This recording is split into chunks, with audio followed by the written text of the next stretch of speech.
Hi, I'm Mara Webster with In Creative Company, and so thrilled to have you all joining us for one of our talks today. Today, we are joined by the wonderful Daniel Kyri to talk all about Chicago Fire. And I wanted to start by actually talking about your initial audition for the series because it sounds like you had this feeling going into that audition of like, I'm so never going to get this role, and this role isn't mine. But that actually was part of what gave you the freedom to find certain spaces within your performance in the moment and to kind of really open up with some of the director notes. And so I was really interested in kind of that space that you found by going in and just kind of shedding the expectation of getting a role, and also what some of the adjustments that you ended up making in your performance in the room and some of the elements you found in your character as a result from that. Um, yeah, I think I actually, how do I say this? I think it's kind of a situation where it was a bit of a sort of compound thing, by which I mean, I went in and there were all these, the same type, all these like really handsome, like rugged white dudes with like blue eyes and like blonde hair, the odd brunette thrown in. And I thought, okay, no, they're looking for a very specific type because, that happens sometimes in the nature of storytelling. You want to tell a very specific story, or maybe this older character sees something in this person, and you want to kind of visually reflect that, right? So it's not necessarily a thing of like, I'm not going, oh, what is this vibe? What is this situation? But more so, it's about the focus on story. And so I'm like, oh, they're trying to tell a different story. And then the other sort of compound effect of that for me personally was that at that point in my life, I was ready to give up on acting. Not permanently, you understand, but it was just kind of a crisis of I was a real artist type, by which I mean I was not making any money with the things that I was doing, but I was making great art. But I think the sort of starving part of the starving artist, which I think a lot of us end up going through, and perhaps you could say that that might make us better artists in the long run, having to really fight for it. But I was at the point where I was ready to kind of throw the towel in for a little bit. And I think what it actually did, I'm not necessarily sure because I have gotten this question before where I phrased it that way of like, I kind of was able to let go a little bit more and I was able to kind of like dig in and do my own thing. But I want to search for a more detailed recollection of that experience. And I think what it really kind of boiled down to is that for me, there really was this sense of I'm probably not allowed to swear, huh? It's the internet, you can swear. Great. Oh, fuck it. That was the freeing part of it, right? Of going, I'm ready to throw the towel in anyway. And it clearly seems like this is not my role. So I'm just gonna go in and be, which I think is the goal of all great acting, is to get out of that thing where you're a sketch of a moment or a character or an emotion, and where you can get to the truth. We as actors, I think, in a lot of our interviews we talk about truth a lot, and really what we're just saying is that we want to be human and experience. And I think that I was able to transcend in that moment because of the things that were happening in my life, which is funny because like art imitates life, imitates art, because my character Ritter at that juncture, the story was he was ready to give up, and so was I. And there was something in that truth for me in lived experience that I just think cracked something open, and it made for one of the best auditions that I've had to date. And it transferred over to the actual scene that we ended up shooting. And you were kind of touching there on some of the off screen work that you've done, and you work with Bia Cordelia, who's your writing partner that you created your web series, The Tea, with. And did you find that almost there was a certain sense of creative and artistic discovery in making that series with her as well? Because there's also that opportunity to create something without all of the constraints around it. You know, you're not making it for a network, you're not making it for anybody, you're really making it for yourselves. And so that really opens up the possibilities of the spaces that you can go in terms of telling a story completely on your own terms. Yes. First, just so that you know, her name is B Cordelia. So sorry. No, all good, all good, absolutely all good. We have that thing about names we talked about Yeah, earlier. we did. We talked about it. B. So yeah, B Cordelia. That was that entire experience was really special for me because that was the first time that I had made a serious attempt at a screenplay or writing for screen at all.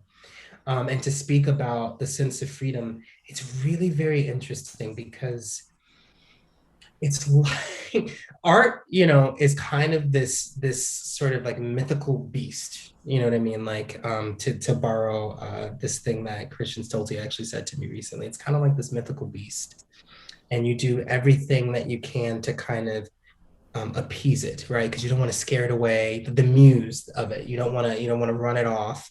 You want to bring it closer, bring it in, and keep it in your life as long as possible. And Mm-hmm. then eventually you end up inside the cage with the beast, right? By which I mean, it started out as this thing to prove for me as a young artist of like there's only so many times that I can get called out to play the role of, I don't know, thug number two, right? Before something in my spirit begins to chafe. Because while I can perform that for you, right, that is not me. And I think on some level, there is a dissonance that takes place with trying to contort myself into that role because I know that visual media, right, has a history of certain portrayals, and I buck up against that. It feels more restrictive. And so when it came time for the T, it started out as a thing to prove what, hey, there are more Black experiences out there. There's my experience, for instance. And what that ended up doing was it held up a mirror to me in, I think, the second most uncomfortable experience, the first being the first few months of the pandemic, which was a whole other different level of examination of self.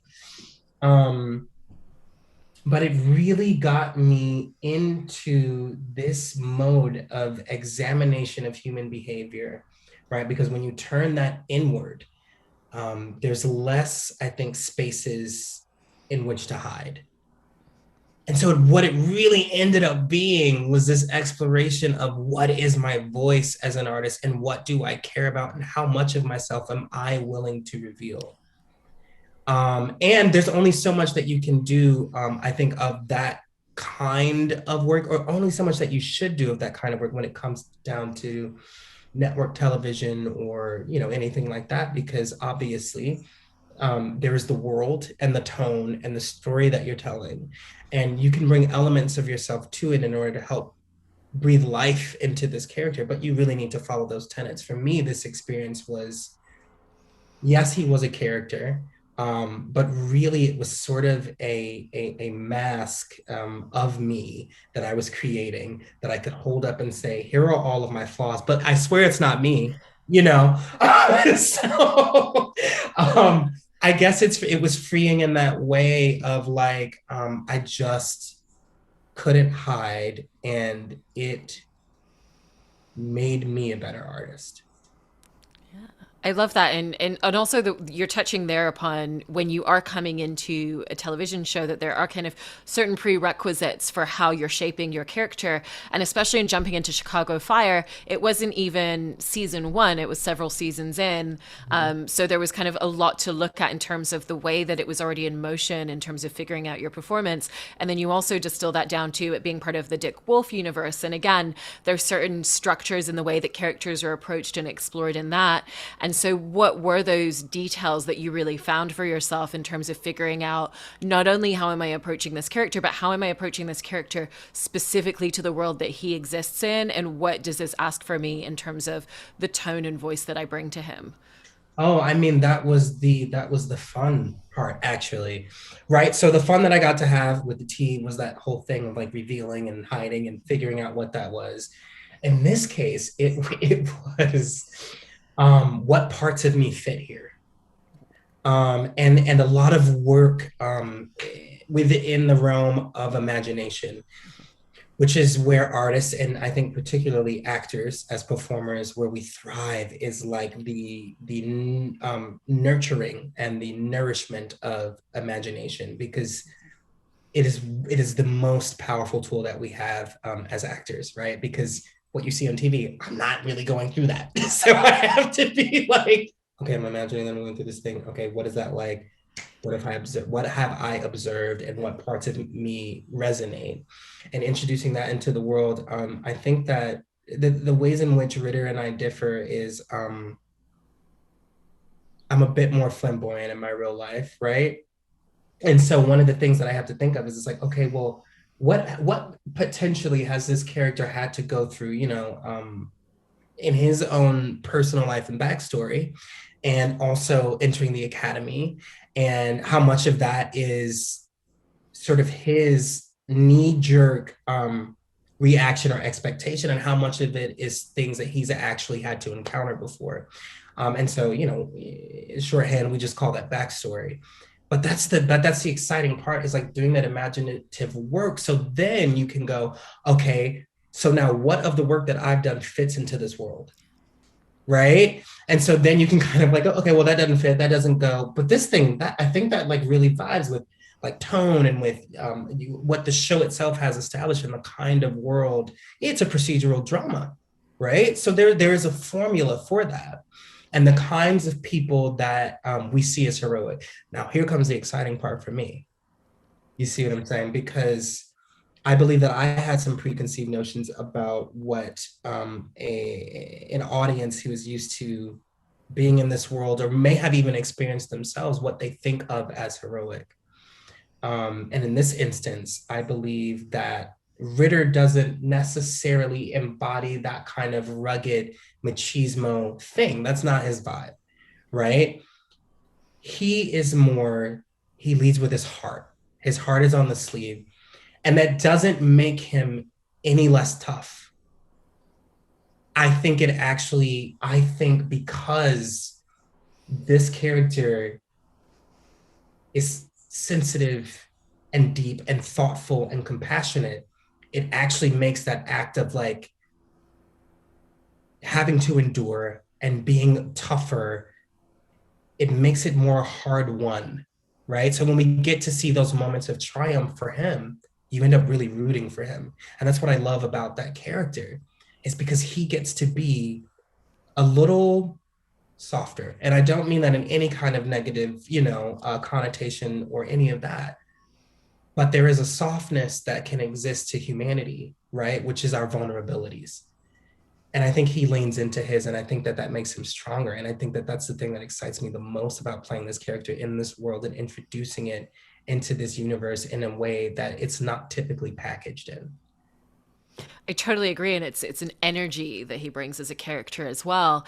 And in terms of the energy that certain moments in the show require as well, obviously these firefighters are the people that when a building's on fire, instead of running out of it, are running straight into it. And I always find it's so fascinating to think about the mentality that that requires. And when we're watching these scenes in the show, it's not about high octane moments. It's not kind of like loud, brash exchanges between characters. It's really about the stoicism and the way that you take that adrenaline and really control it into being able to separate your emotions and make completely logical decisions that are going to be, with very limited information, putting your best foot forward. And, because it's such a fascinating mindset and landscape to have to get into, how did you navigate really kind of understanding the nuance of what that is for someone? Asking a lot of questions, really fostering that sense of curiosity. I think, well, first of all, one of the greatest gifts about working on this show is that a lot of the background, a lot of the folks around, people that you may not even see in the world or on camera even, they're a part of that world.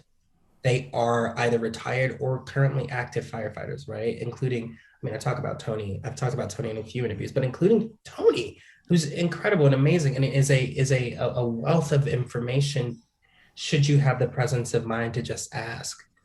Um, because you think and you think you sit at home and you do the work and whatever, but until you talk to a real person that's actually had to do it, and you can tell, right? Like that thing of like when you know when you're hanging out with a friend and she's telling you this crazy girl like the other day, you won't believe it. That thing that kind of sparks and lights up. And you know what I mean? And there is a sense of proximity when a person is telling that story that you get. And I begin to be able to kind of imagine how that person might be in that scenario, especially like Tony, he's solid as shit. Like that guy is like unshakable.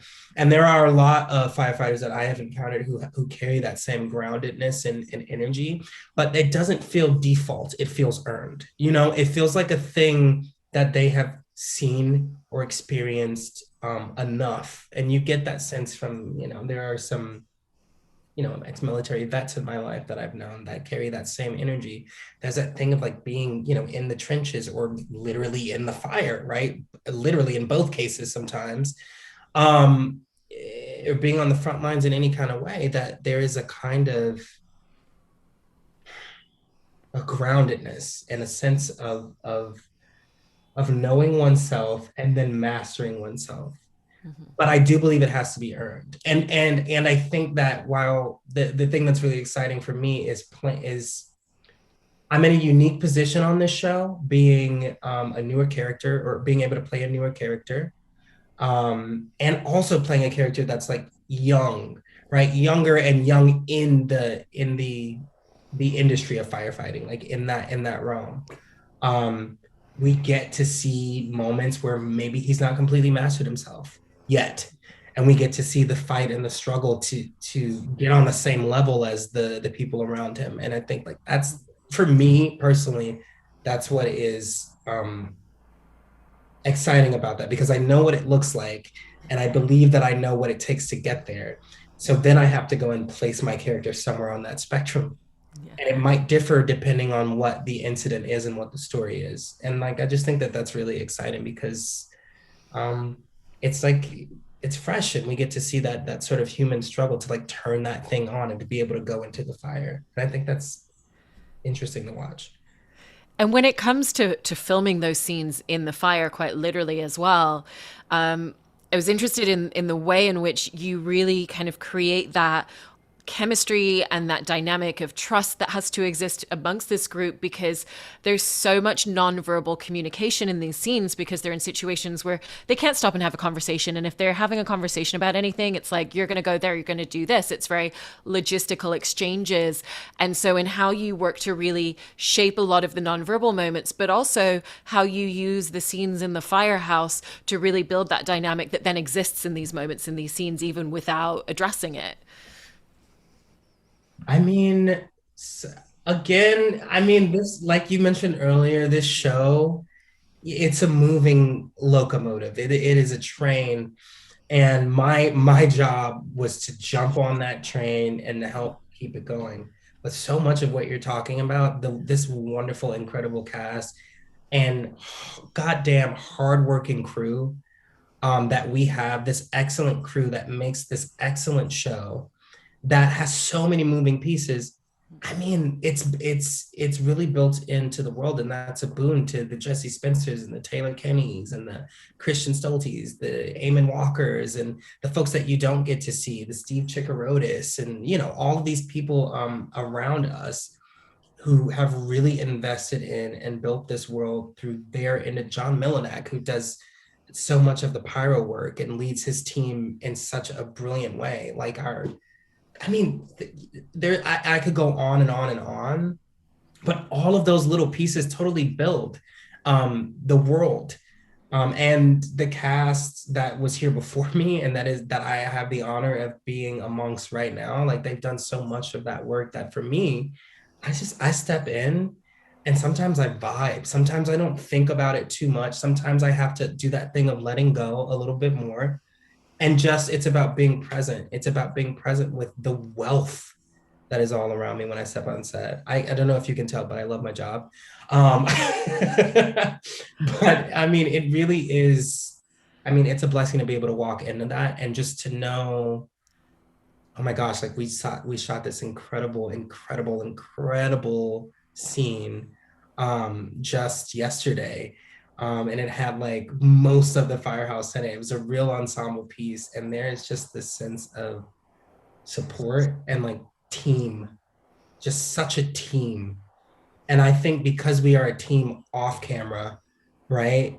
We're a team on camera. And so some of those nonverbal things that you're noticing and talking about, those looks, um those nuanced moments that pass between two characters or several characters, part of it is because that's just us. There's a part of us that is in that moment, that you're picking up on, and it translates on camera as well. That does not say that, I mean, obviously we do like a lot of work to get to that point, but it just makes it easier. It makes that work easier when you have the kind of team that I have. And is there a challenge in terms of working on a show like this? Because there are so many instances, it's almost weekly that your character is put into one of these really high adrenaline situations and is on the brink of, danger. And he does a job where his life is at risk very frequently. And is there a challenge in finding the different dynamics of what you want that to be and how you want to play it so that it's not feeling like repetitive beats and there's always a different trajectory and response, because you also frequently get those really great inflections right after. Like, I remember the moment when your character saved someone off the train tracks and then the camera just hung on you for a moment where he's kind of going, okay, I didn't have time to really think about what this meant and how close that train was until right this second. And so that feels really different to some of the scenes that we've seen him in the fire, and you always manage to play it with different emotional tangents for him as a character. That is a fantastic question. I think that's the challenge. That's the challenge with a procedural, I think, in general, right? There is a sense of, you want for audience-ship and viewers, you want that sense of familiarity, that dependability rather, right? Of like, hey, I know what I'm getting into, every week. Some of us need that at the end of a long work day, and we get home and hey, Wednesdays are One Chicago Wednesdays, and I know exactly what I'm going to get from Med, Chicago, and PD. Now, of course, right, to keep audiences engaged, to keep everybody engaged, and because this is how life works, there are those little twists, those little nuances, those things that land a little bit differently, that keep things alive. Our writers do a fantastic job of that, and I think our cast does a great job of that. But the biggest and most rewarding challenge is, you're right, to find those different shades and colors in those moments, because not everything is the same sort of, I guess, level of, if I'm to simplify, panic or worry or concern or whatever. You have to find what I will now call the human element, which is just that, depending on what this character's got going on that day and how much of it we need to leave behind, or how much of that is influencing, because we see it sometimes in the storylines, right? Like, Gallo might have to save a kid who reminds him of his past, or those, or Herman has kids and has to save a kid, like just those moments. It's like the beautiful part of the challenge of discovering different things in the moment. When you have a show that has a formula, like we have that weekly incident, right? That thing that keeps viewers coming back, is just that really human moment of like, oh, we see that this really affects this character differently than other things. Because there are some calls that it's like, we want to just see them be badasses and get in there. And it's like, okay, we know what we're doing. Go to the D side, engine, go in there, drop 2 lines. And we're like, hell yeah, like our guys are getting after it and whatever. And then we have those really special moments, right? Where it's like, oh, this is really hitting, Bowden in a different way, or whatever. Eamon had that beautiful scene with the older gentleman last season who was suffering from dementia and all of that, like that storyline. And finding out, things about Eamon's father, and why that affected him. Not Eamon's father, Chief Bowden's father. Finding out those things about him. That's the human element that I'm talking about, right? And that's where those different colors and the different shadings kind of come in. And I think that that's also equally exciting, because it's heartfelt. I hope that It answered your question. That really did in such an interesting way, and absolutely tapped into all the things that I was so fascinated about in terms of those challenges in a procedural, and kind of looking at your at the way that you think about your career overall in terms of the longevity of it and the long-term idea of what you want it to be. I like that it seems like instead of just saying, "Oh, I think it would be really interesting to do this role or this type of genre," that the way that you always talk about it always sounds like it's never just about the work that you're doing in the industry, but it's also about what can I be doing off camera to create opportunities for other people or to be creating certain types of stories as well. And is that something that from when you first got into your industry, you've always really thought about the fact that your career isn't just a singular motion, that it has this real opportunity to create ripples within the industry as well? Hell no. Absolutely not. When I first started doing this, I didn't know nothing but nothing, and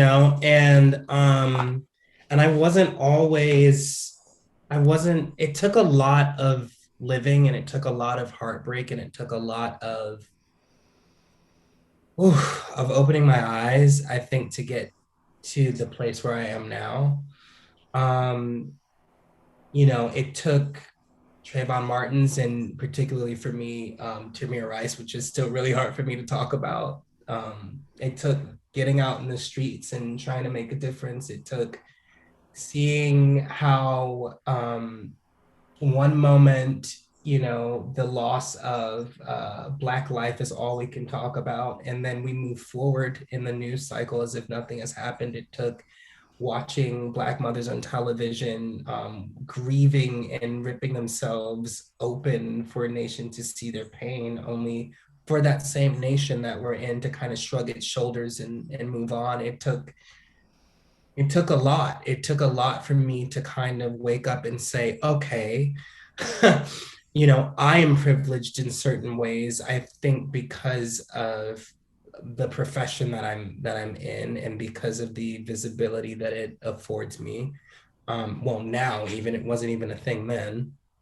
Um, it took me having that realization that, oh wait, but things are still happening that need to be addressed and need to be changed. I mean, goddamn Texas right now, and the things that are happening with abortion laws, and these are things that I care about, like as a human being. Um, and it's crazy because I feel there's a dog scratching at the door. I'm going to address that shortly. And it's crazy because um, it shouldn't feel that revolutionary, When I first got here, I was like, I just want to be an actor. I just want to tell stories. I just want to learn how to transform and be that guy, And then it really became about more. And I feel like a lot of times, in order to discredit and or hang on rather to our comfortability, we're tempted to say, oh, that's political. It's not political, it's human, period. We are human beings, and right now we operate and live within systems that don't fully serve all of us. And so that is when I began to really understand that opened me up, and that made me understand and see, okay, great, I'm good at this thing and I belong in this industry, but what can I do to contribute to some real meaningful progress within this industry? Because such a huge part of the things that we are indoctrinated with or learn, we get from visual media. We get from this medium that I happen to work in. So if that is the case, what change can be made by actually going in and challenging some of the things that we typically see and just accept as, oh, okay, well, that's the way things are. No, that's not true. That's why I love Issa Rae and Insecure. That's why I love Donald Glover and with Atlanta, because they offer these really nuanced looks into Black people, Black characters, Black culture, Black history. Lovecraft Country did some of that work. How many people didn't know certain things about Black history because we're not even taught that in our education system? But that's the power of what great storytelling can do, because now all of a sudden, right, there are articles being released about this stuff that I already knew about, but a lot of people didn't. That's the power that we have as storytellers. And that's the kind of work that I want to do. And that's what I care about now. I had to grow into that and become that human, and have a sense of evolution, and develop a sense of non-selfishness. So many tenets of capitalism teach us selfishness and teach us me, I. And in order to get anywhere, that means we have to step over people and abuse them and exploit them. And that exists in this industry. There's an entire strike that is being talked about right now because of the very things that I'm talking about. And I would be remiss if I say that I believe in this thing and I don't talk about that, then what do I really believe in? So as much as I'm super passionate about getting lost in stories and being able to portray and do this wonderful, wonderful, fun work, think stuff that I find fun and challenging. I also think because of the visibility that comes with the job, I believe that we have a certain amount of responsibility, and I want to use my platform as wisely as I possibly can and as humanely as I possibly can. So that's who I am and where I'm at now. Well, firstly, thank you so much for sharing all of that. And when it comes to working on the show, I really love how much you love your job, and want to thank you so much for talking about all of that with us as well. Really, really appreciate it. Thank you so much, Daniel. Thank you. This has been a joy.